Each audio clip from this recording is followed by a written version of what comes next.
پروانه جان دیگه یک اندام داری که می روغن زرد باشه که بیایم دیگه اوف کم کباب میکنی اوف تمہارا چاپی کو مت چاپی کنم چقدر مزه بده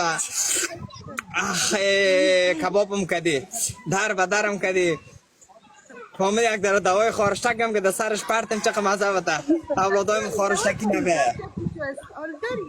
خارشتک نگرفته تا مرا خورشتک گرفته من خارشتک دارم باز اولادای من خارشتکی میبوی چه تو میشه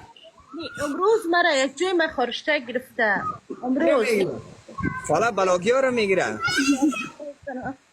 دستایم بسیار خورشت میگیره نمیگم اینجا مردم از بعد از گوشت مادر باز همی سامانالات انسان میگیره از همونجا شروع میشه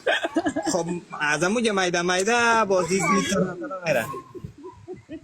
بسیار زیاد فهمید امروز همی کس مرا خورشت گرفته به خدا گفتم نه میگیره دیگه